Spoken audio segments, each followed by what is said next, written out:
ഇന്ന് വൈകിട്ട് കൊള്ളി മുട്ട ഉണ്ടാക്കാമെന്ന് വിചാരിച്ചിട്ടോ. അപ്പോൾ അതേ കൊള്ളിയൊക്കെ ഞാൻ നന്നായിട്ട് തൊലിയൊക്കെ കളഞ്ഞതിന് ശേഷം ഇത് അരിഞ്ഞിട്ട് കഴുകിയെടുത്തിട്ടുണ്ട് കേട്ടോ.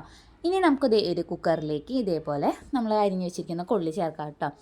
ഇനിയുള്ള പണിയൊക്കെ എളുപ്പപ്പണിയാണ് കേട്ടോ. ഇതിലേക്ക് ഞാൻ കുറച്ച് മഞ്ഞൾപ്പൊടി, 1 ടേബിൾ സ്പൂണോളം ചിക്കൻ മസാലയും, കുറച്ച് ഗരം മസാലയും, ഒരു പച്ചമുളകും, ആവശ്യത്തിനുള്ള ഉപ്പും, പിന്നെ ആവശ്യത്തിനുള്ള വെള്ളവും ചേർത്തിട്ട് ഞാൻ വേവിക്കാനായി വെച്ചിട്ടോ. ഇനി ഇതിവിടെ ഇരുന്നിട്ട് ഒരു 4 വിസിൽ വരുന്ന വരെ ഒന്ന് വെന്ത് വരട്ടെ കേട്ടോ. ഇനി ആ നേരം കൊണ്ട് നമുക്കിത് ഒരു മുട്ട എടുക്കാം. ആ മുട്ടയിലേക്ക് കുറച്ച് ഉപ്പും അതേപോലെ തന്നെ കുറച്ച് കുരുമുളക് പൊടിയും കൂടി ചേർത്തിട്ട് നന്നായിട്ട് ഒന്ന് മിക്സ് ചെയ്തെടുക്കാം കേട്ടോ. ഇനി നമുക്ക് ഇതേ ഒരു ചീഞ്ചട്ടി വെക്കുക. അതിലേക്ക് കുറച്ച് വെളിച്ചെണ്ണയും കൂടി ഒഴിച്ചിട്ട് ഈ ഒരു മുട്ടയുടെ മിക്സ് അതിലേക്ക് ഒഴിച്ചെടുക്കാം കേട്ടോ. എന്നിട്ട് നന്നായിട്ട് നമുക്ക് ഇതിനൊന്ന് ചിക്കി പൊരിച്ചെടുക്കാം കേട്ടോ. ഇതാവുന്ന നേരം കൊണ്ട് നമുക്കിതേ നമ്മുടെ കൊള്ളി ഒന്ന് നോക്കി നോക്കാം. അപ്പോൾ നന്നായിട്ട് ഇത് വെന്ത് കിട്ടിയിട്ടുണ്ട് കേട്ടോ. അപ്പോൾ ആ ഒരു മസാലയൊക്കെ നന്നായിട്ട് ഈ ഒരു കൊള്ളിയിലേക്ക് പിടിച്ചിട്ടുണ്ടാവും. ഇനി ഈ ഒരു കൊള്ളിയുടെ മിക്സ് നമുക്ക് ഈ ഒരു മുട്ടയുടെ മിക്സിലേക്ക് ഇട്ടിട്ട് നന്നായിട്ട് ഒന്ന് മിക്സ് ചെയ്ത് കൊടുക്കാം. അപ്പോൾ നമുക്ക് വേണമെന്നുണ്ടെങ്കിൽ തിക്കായിട്ട് വേണമെന്നുണ്ടെങ്കിൽ നമുക്ക് കുറച്ച് വെള്ളം കൂടി കുറച്ചിട്ട് ഇതേപോലെ ആക്കിയെടുക്കാം. ലൂസായിട്ടാണെങ്കിൽ കുറച്ച് വെള്ളം കൂടി ചേർത്തിട്ട് ആക്കി കൊടുത്താൽ മതി കേട്ടോ. ഇനി നമുക്കെന്താ ഇത് കഴിക്കാമെന്നുള്ള പരിപാടിയാണ്. ഒരു പ്ലേറ്റിലേക്ക് ഞാൻ കുറച്ച് എടുത്തിട്ടുണ്ട്. ഇതിൻ്റെ മേലേക്കായിട്ട് ഇതേ കുറച്ച് സവോള ഞാൻ ഇട്ട് കൊടുക്കുന്നുണ്ട് കേട്ടോ.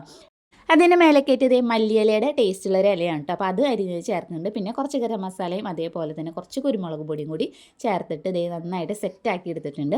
പിന്നെ ആ നേരം കൊണ്ട് തന്നെ ഞാൻ കുറച്ച് ചായ ഉണ്ടാക്കിയിട്ടുണ്ടായിരുന്നു കേട്ടോ. അപ്പോൾ അതും ഇതേപോലെ ഇതേ ഞങ്ങൾ രണ്ടാൾക്കും വേണ്ടിയിട്ട് ഇതേ ചെറിയ ഗ്ലാസ്സിൽ ഇതേപോലെ ഒഴിച്ച് കൊടുക്കുന്നുണ്ട്. അപ്പോൾ മോൾക്ക് മല്ലിയിലയുടെ ടേസ്റ്റ് ഒന്നും ഇഷ്ടമില്ലാത്തത് കൊണ്ട് അതൊന്നും ചേർത്ത് കൊടുത്തില്ല കേട്ടോ. വെറും സബോളയും പിന്നെ കുറച്ച് കുരുമുളക് പൊടിയും അതിൻ്റെ മേലേക്കായിട്ട് ഇട്ട് കൊടുത്തു കേട്ടോ.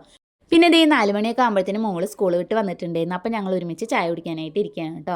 സംഭവം നല്ല ടേസ്റ്റ് ഉണ്ട് കേട്ടോ. ഞാൻ ഉണ്ടാക്കിയോണ്ട് പറയല അടിപൊളി ടേസ്റ്റാണ്. പിന്നെ അതിൻ്റെ കൂടെ നല്ല ചൂട് കട്ടൻ ചായയും കൂടി കുടിക്കുമ്പോൾ പറയേ വേണ്ട കേട്ടോ. നല്ല രസം കേട്ടോ കഴിക്കാനായിട്ട്. അപ്പോൾ ഇതേപോലെ തയ്യാറാക്കാത്തവരാണെങ്കിൽ ഒരു വട്ടെങ്കിലും ഇതുപോലെ ഒന്ന് തയ്യാറാക്കിയിട്ട് കഴിച്ചു വെക്കാം കേട്ടോ. ഉണ്ണിയാണെങ്കിൽ ചേച്ചി എന്താ കഴിക്കണമെന്ന് നോക്കിയിരിക്കുന്നുണ്ട് കേട്ടോ. അപ്പോൾ ഇന്നത്തെ വീഡിയോ ഇത്രയുള്ളൂ കേട്ടോ. അപ്പോൾ ഈ ഒരു വീഡിയോ നിങ്ങൾക്ക് ഇഷ്ടമായി സുലാൻ തോന്നുകയാണെന്നുണ്ടെങ്കിൽ ചാനൽ ഒന്ന് സബ്സ്ക്രൈബ് ചെയ്ത് സപ്പോർട്ട് ചെയ്യുക. അപ്പോൾ നമുക്കിനി അടുത്ത വീഡിയോയിൽ കാണാം.